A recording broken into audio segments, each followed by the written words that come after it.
Thank you very much, Chief of Protocol.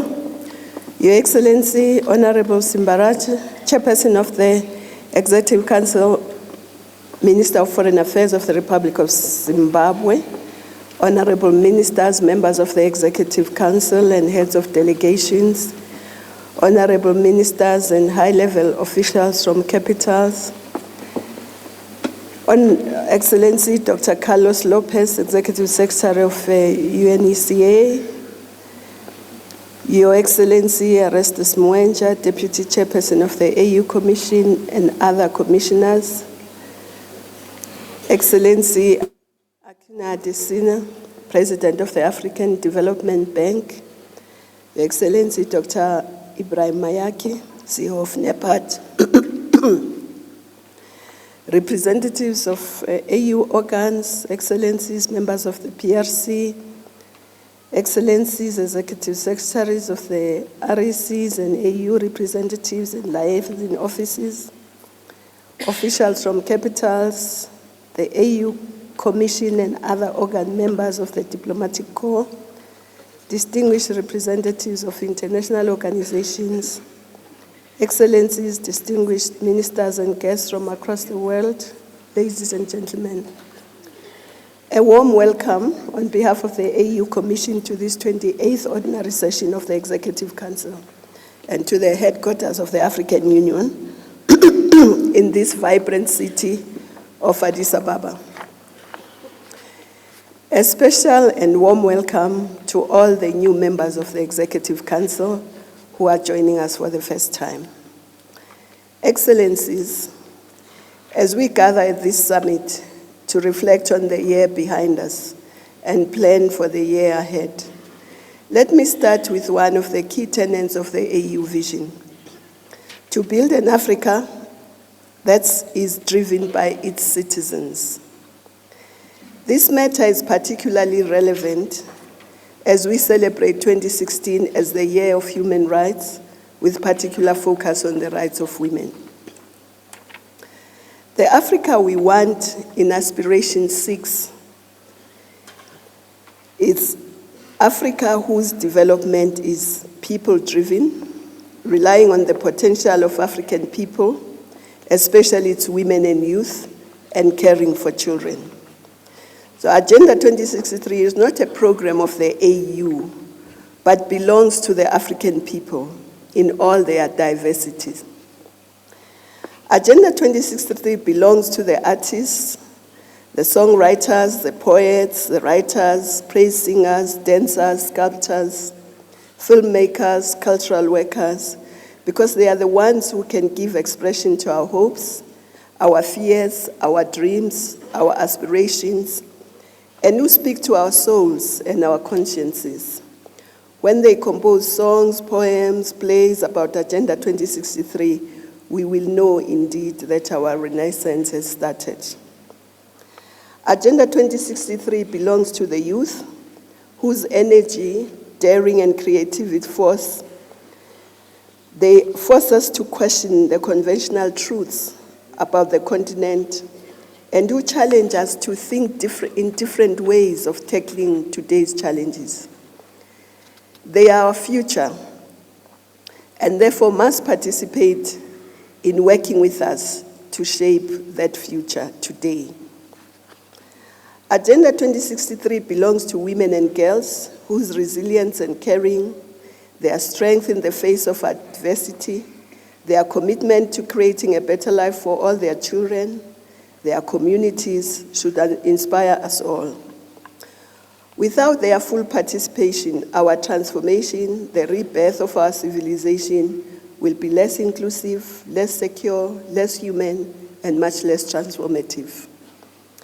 Excellencies, Agenda 2063 belongs to our private sector, entrepreneurs and farmers, large and small, without whom we cannot create jobs, nor can we industrialize, trade, or beneficiate.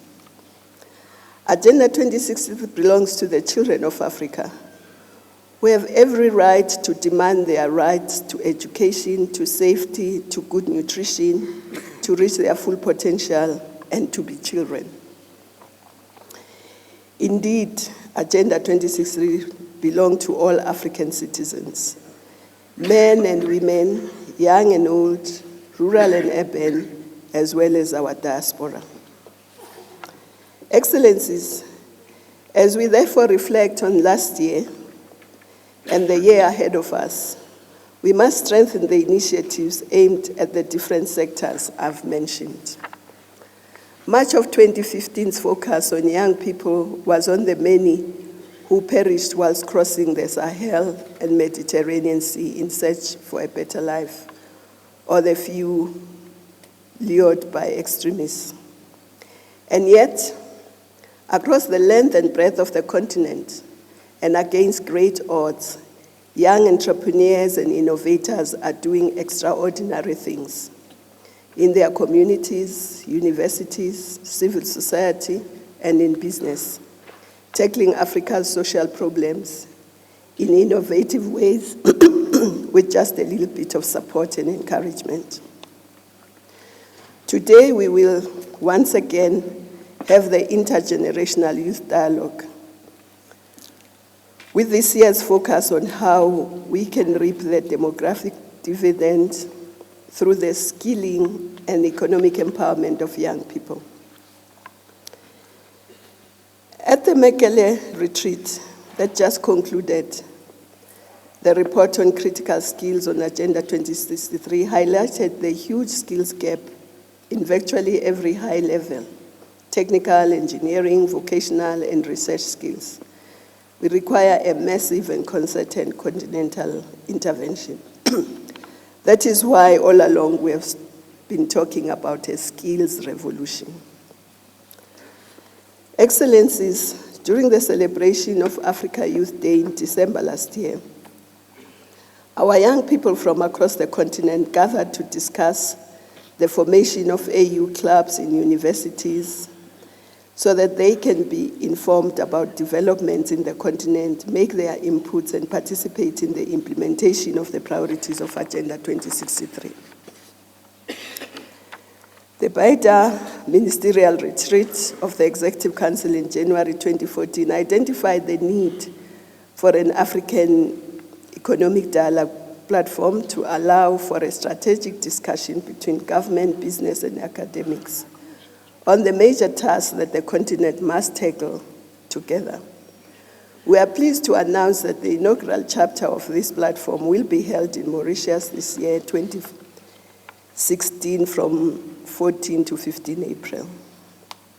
Excellencies, there are a number of matters that require discussion with our private sector, ranging from industrialization and agriculture to infrastructure development, to the free movement of goods, people and services, and the continental free trade area. The private sector and the university sector also need to advise on how we will fill the massive skills gap, so critical to the implementation of our first 10-year plan. Last but not least, the women and gender movement have also just concluded their pre-summit gender meetings, reviewing progress during 2015 as the year of women's empowerment across the length and breadth of our continent. Our countries focused on women's land rights, on equal pay for equal work, the rights of informal traders, access for women farmers to technology, capital, inputs, and the right to education and health. We continue to push ahead with such programs as the campaign for the reduction of maternal mortality in Africa and other health programs. We also focus on issues of water, sanitation, and affordable and clean energy. And we focus on these as key to women's and community empowerment. Excellencies, the holding of the first Girls Summit in Lusaka, Zambia last year signaled our commitment to ensure that our girls and boys enjoy their childhood, are given opportunities to complete their education so that they can become productive citizens with choices. Since we introduced the first Africa Agenda Scorecard at Summit last year, Countries have taken steps to do better on the indices measured. The 2016 Gender Scorecard will focus on indicators relating to the theme of human rights for this year, and we are in the process of developing these. In the more than 10 elections held last year, only Ethiopia and Sudan managed to increase the percentage of women in parliamentary sufficient to make it into the group of countries with more than 30% women in parliament. We must do better in the 2016 elections. Last year was also the 25th anniversary of the Charter on the Rights of the Child, an important milestone to reaching our objectives in Agenda 2063 to put our children first. Excellencies, we worked hard last year to ensure that the world arrived at a global deal that takes account of the devastating impact of climate change on our continent. Whilst we now have a binding agreement, it still falls short of the target needed to reverse climate change. Africa has not been resting on its laurels. From initiatives such as the Great Green Wall to the Sahara Sahel, the relentless work of the Save Lake Chad and now Lake Niger, the launch of the Africa Renewable Energy Initiatives, and the commitment to climate-smart agriculture. This also includes our own homegrown Africa Risk Capacity Agency, which provides capacity monitoring and insurance against natural disasters. Let me call once again on more countries to join these very successful African initiatives. It is therefore not surprising that UNEP report in 2015 noted, from oil tax levies in Algeria and forest rehabilitation in Burkina to biotrade in Namibia and organic exports in Uganda, Africa's green economy transition is already underway and reaping sustainable dividends across the continent. The list of successful examples of green investments in Africa is far greater than what is generally imagined. The potential is enormous, close quotes. The climate deal and the green economy are important for us in the context of domestic investments and global pledges made to support mitigation and adaptation, in particular renewable energy in Africa. We must continue bringing about greater harmonization in our frameworks to renewable energy, coupled with investments in capacity building and research in renewables, so that we are able to access the resources and funds, manufacture, build the infrastructure, and develop African companies that can drive the anticipated boom in renewables. It also requires that we push ahead on the issue of the next and largest phase of the Grand Inga project so that this dream is realized in our lifetime. In a similar vein, across the continent, countries and regions are determined to connect their national territories and to connect their neighborhoods, regions, and continents. Our ambitious dream of connecting all African capitals and commercial centers through high-speed rail remains alive, and we will continue to work with our partners and with the regional economic communities, member states, to ensure that we record progress each year. Excellencies, the resilience of the people and governments of Guinea, Liberia, Sierra Leone, and the continent and global solidarity have put an end to the Ebola epidemic in that region. We must continue to accompany the countries en route to full social and economic recovery. We must all invest in building strong and resilient public health systems and develop continental capacity to respond to any future threats through the African Center for Disease Control. The Mekelle retreat emphasized the importance of effective and accountable institutions at continental, regional, and national levels, as it discussed the capacities for implementing Agenda 2063 and improving the working methods of the Union. Cheers.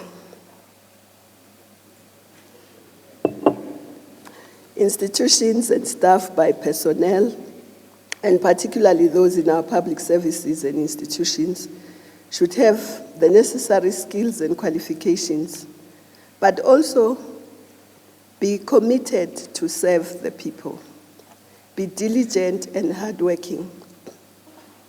Our public servants across the continent, teachers, immigration officers, nurses, doctors, tax collectors, social workers, and others in the frontline offices should be part of our development armies, as we were told by the Minister of Ethiopia, that Ethiopia has development armies, to ensure that the continent's dream of rising living standards for all African people is being realized. We are but 4 years away from our target year to silence the guns and end the suffering of women, men, and children in the few countries still plagued by conflict and in the regions facing the threats of terrorism and violent extremism.